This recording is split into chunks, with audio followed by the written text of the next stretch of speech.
falamos e rapidamente o jornalismo não seguiu. Desta vez, ao contrário. Em geral, nós comentamos a imprensa. Desta vez, a imprensa é que foi pautada por nós. Se bem que vamos fazer justiça, né? Já há muito tempo atrás, aí por outros contextos, a Miriam Leitão havia insistido que o Lula indicasse uma mulher negra para o STF. Aliás, para fazer justiça também, eu disse aqui, naquela época, que o Lula não deveria fazer isso, que ele poderia fazer isso, mas que o STF não é lugar de representatividade. O Poder Judiciário, ele é representativo a partir do presidente. E ele é representativo diretamente do povo, não é o Judiciário, é o Legislativo, é o Senado e a Câmara. Mas, agora, eu concordo com a Miriam, só que por razões agora muito mais determinantes, né? O jornalista Hélio Gaspar está nos seguindo, apenas nos seguindo. Falando, indica uma mulher. Não, é que agora, gente, a saída de mestre do Lula é colocar um nome que signifique para a oposição uma lacração. Uma lacração. Eles são os reis da lacração? Então devolve a lacração.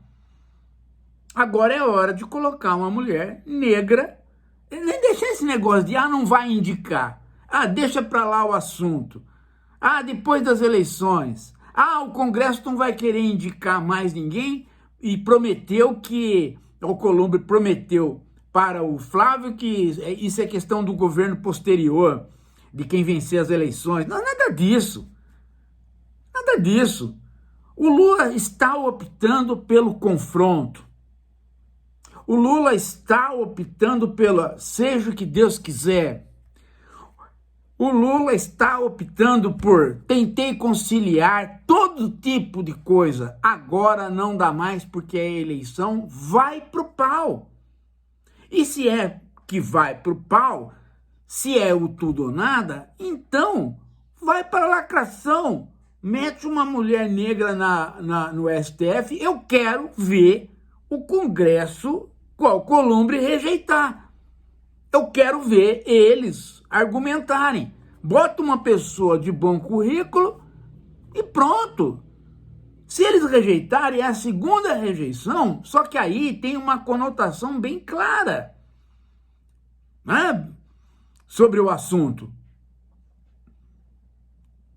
Eu penso que vale a pena, sim, insistir nisso. Pois a resposta tem que ser muito definida, do tipo assim, eu pus o Messias, ele tem currículo, é uma pessoa honesta, vocês não quiseram trucidar o rapaz para se vingar do governo, porque o governo não caminha pela direita. Então agora vai um outro nome que eu apoio e com apoio dos movimentos populares, que é uma mulher negra de bom currículo. E deixa a bomba estourar. Será que o Alcolumbre vai abraçar o Flávio e ficar naquela pose horrorosa de estilo pornográfico que eles fizeram de novo? Não tem mais como lidar com essa situação, gente. Aliás, não tem mais como lidar com nada nesse país que não seja o confronto. Não tem mais. Olha, veja só. O Lula, logo no início do governo, cedeu o Ministério do Esporte. Ficou com aquele futuca. O que ele fez? Ele só ampliou as bets, a possibilidade das bets. Não regrou, não fez nada de útil. Aliás, se vocês souberem, Ele andou fazendo quadra de beach tênis por aí, né? Em vez de continuar as construções oficiais. Tirou-se a jogadora de vôlei e colocou aquele cara. Veja, esse foi um primeiro momento. Depois não parou mais, gente. É concilia aqui, concilia lá. O Haddad passou 3 anos tentando ampliar os impostos dos ricos, mas para tal teve que fazer o arcabouço fiscal, que na verdade, todos nós sabemos, era um substituto do teto de gastos, portanto uma restrição do Estado. Também foi uma conciliação.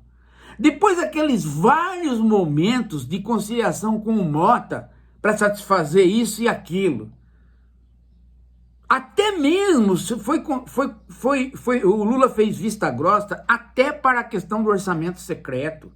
Tudo em nome do quê? Em nome dessa pressão da imprensa de que não pode polarizar, de que tem que levar o país pela governabilidade. E deu no que deu. Deu no que deu. Uma série de coisas não passam mesmo. Não vai passar. É preciso que se entenda, gente, que o confronto entre esquerda e direita, entre capital e trabalho, está posto, quer a gente queira, quer a gente não queira. Não depende de cada um de nós. Por quê? Porque são forças do capitalismo que escaparam do controle de todas as pessoas. Não é que escapou do controle das forças populares. Escapou do controle dos ricos também. Ou vocês acham que eles não estão se comendo entre eles? A cada dia, tem gente que não conseguiu ainda entender por que é que os ricos estão comprando ações uns dos outros. Os caras estão disputando espaço no mercado, as companhias de financiamento das IAs, e elas estão se autofinanciando, comprando ações umas das outras. Por quê? Porque sobra capital, e esse capital precisa se reinvestir para ele aumentar. Por que ele precisa aumentar? Porque é a lógica inexorável do capitalismo. Quando o capital para de aumentar, não tem o ismo do capitalismo. Tem apenas o quê? Um montão de dinheiro, que não é capital, porque capital é o valor em movimento. Então o rico fica esperando haver uma oportunidade para ele empurrar o dinheiro dele, para esse dinheiro se replicar. Só que quando a gente fala o rico, a gente está errando profundamente. A gente está com a cabeça no capitalismo de meados do século XX. O capitalismo atual, o rico não conta mais como alguém que decide. Tem gente que eu falo isso, o cara fica louco, desesperado. Principalmente marxista velho, o cara de esquerda que tem a cabeça de teia de aranha. Que não acompanhou o próprio Marx. Se acompanhar o próprio Marx, o Marx está mostrando isso. Qual é? Eu vou pegar aqui para vocês, quer ver? Dá só um tempinho. Olha o que eu peguei aqui para vocês. É um livro que corre um pouco paralelo com o nosso. Cadê o nosso? Aqui. O Capitalismo 4.0. Esse aqui corre um pouco paralelo, o valor da informação, do professor Marcos Dantas do Rio. Vejam só o que ele fala aqui, né? Que eu falo aqui em outras palavras. Aqui ele fala com números. Olha só. O grupo Disney, o grupo Warner, o grupo da Universal, o grupo Alphabet Google, o grupo Facebook, todos eles, grandes grupos de big techs e de assuntos midiáticos.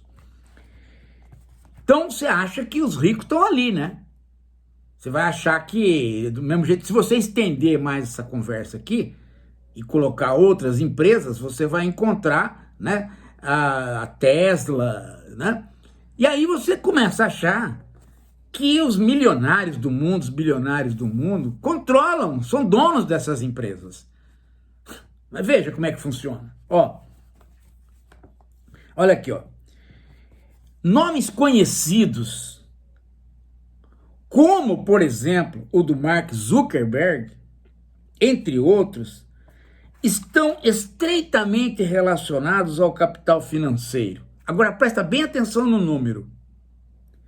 Cerca de 70% do capital em qualquer uma dessas empresas está distribuído por 1.500 e 1.700 instituições ativas nas bolsas de valores. Dessas, cerca de apenas 10 instituições detêm, cada uma, o bloco somado de ações equivalente à metade daquele total. Então, 10 instituições pegam a metade dos investimentos. E estas instituições são o quê? São instituições de fundos de investimento, onde as pessoas jogam o dinheiro para fazer render, através do quê? De ações. Ações estas que não rendem por dividendos, elas rendem na medida que você compra e revende. Então, olha aqui, ó. A Fidelity Investments, a Capital Research, a Royal Price, a State Street, a Vanguard, BlackRock, aí vai. Há uma gigantesca concentração de capital financeiro controlando o que o mundo capitalista vê, ouve, pensa e faz. Por que que parece que os caras são proprietários e decidem? Porque eles têm uma quantidade de ações que nem é a maioria das ações. Eles têm uma quantidade de ações que, por conta das regras internas de cada corporação, lhes dá o direito de pertencer à diretoria executiva. Só que essa diretoria executiva, ela tem que fazer render esse dinheiro.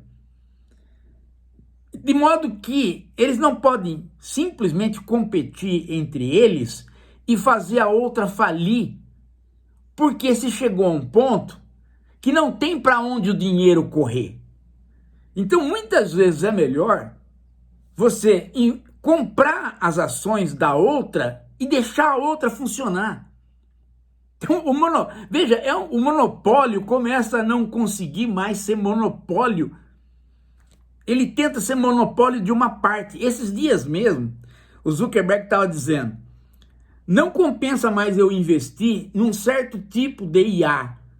Mais fácil eu comprar ações daquela outra IA que está se desenvolvendo mais depressa que a minha, e aí eu transfiro a tecnologia para algumas coisas que eu faço. Então vai se fazendo um monopólio que ao mesmo tempo é de poucos, mas não tem mandatário, não tem uma espécie de cérebro pensante de cada empresa. Vai se caminhando pela capacidade de responder ao lucro imediato. De modo que você não tem o Estado mais como planejador, mas também não tem nenhuma das iniciativas privadas como fazendo algum planejamento. O capital puxa os cérebros para o lado que ele quer.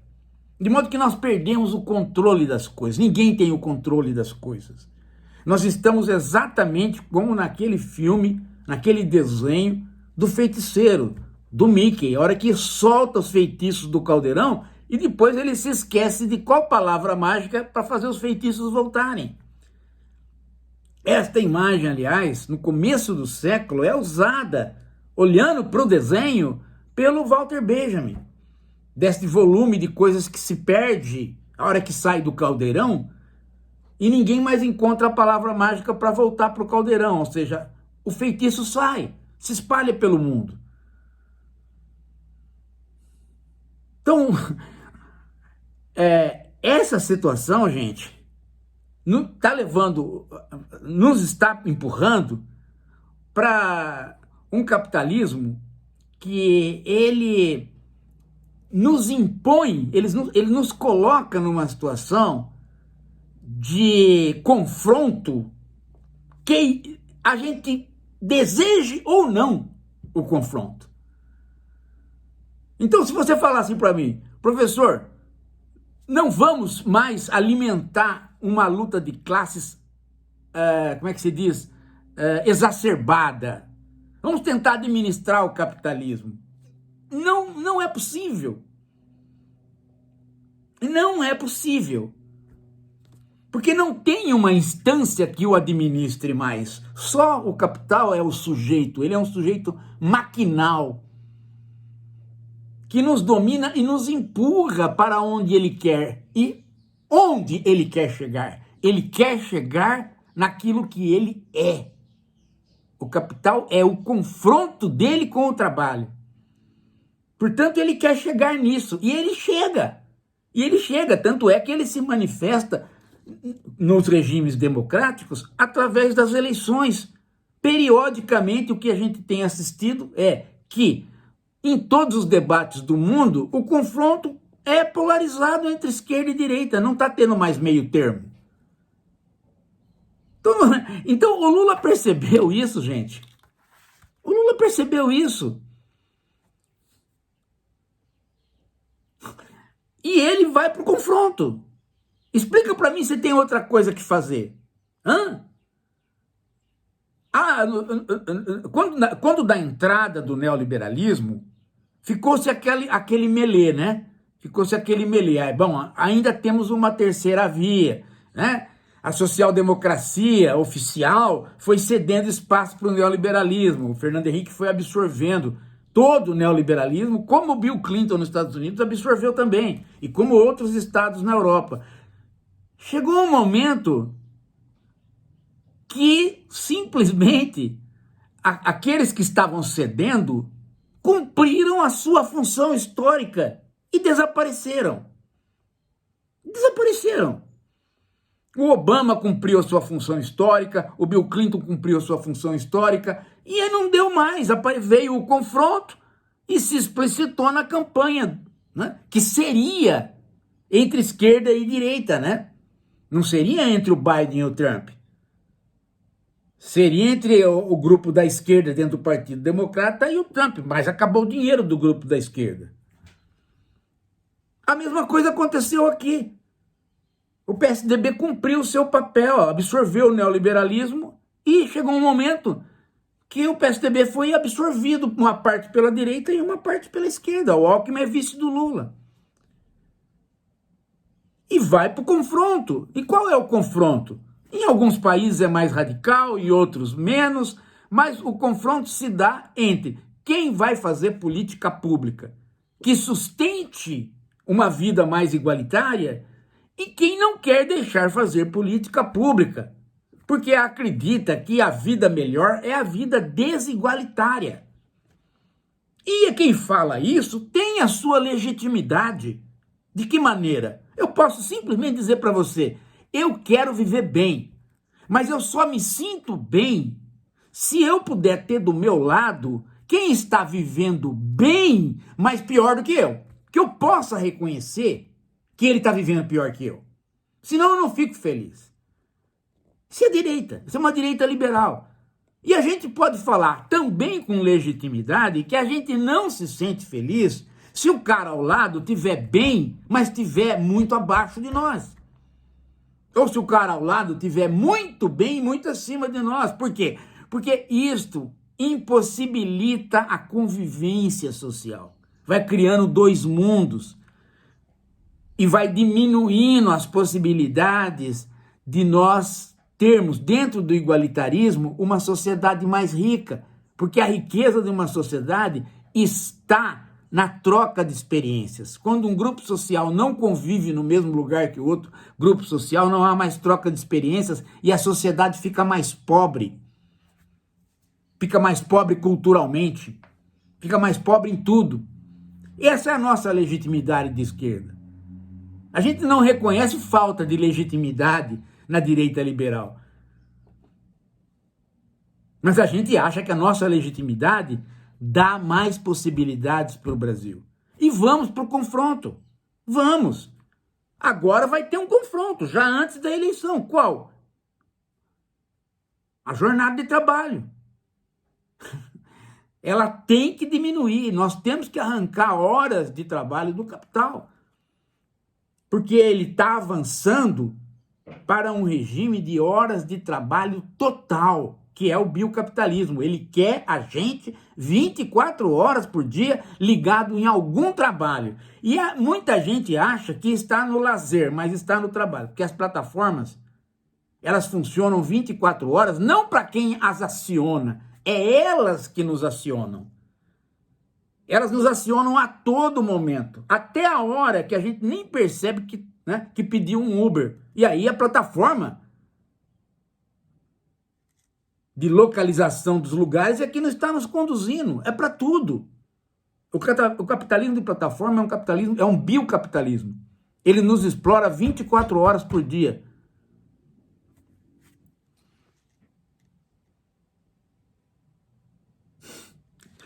Ele nos explora quando a gente está, inclusive, desempregado, porque a gente abre a plataforma para procurar emprego. Ele nos explora até o mendigo, porque não pense que o Pix não significa lucro para o capital, porque ele significa sim.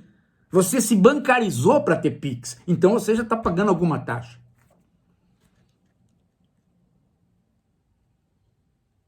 Você recebe Bolsa Família, então você se bancarizou para tal, então você está pagando alguma taxa. Ou alguém está pagando por você, provavelmente você mesmo através de impostos. Então a bancarização, o avanço do capitalismo financeiro, ele se dá em todos os níveis. E para a gente arrancar um naco de horário dele, capital, que quer explorar a gente em todos os sentidos, é o confronto. E nós vamos para um confronto antes das eleições, que é agora.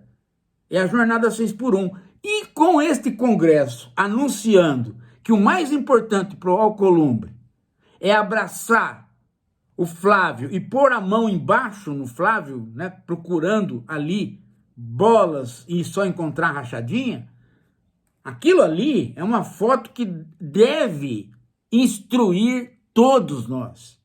É uma foto que deve mostrar para o Lula e para todos nós que só há o confronto daqui para diante.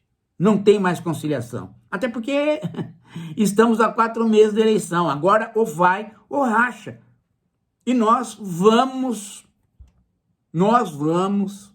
disputar pau a pau, voto por voto.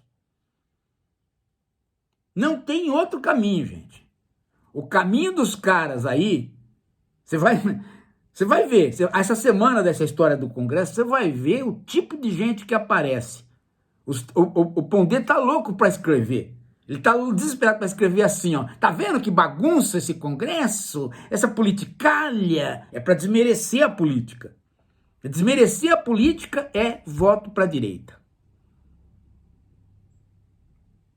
É o cara que fala, nada presta. Aí quando ele falou nada presta, acredite.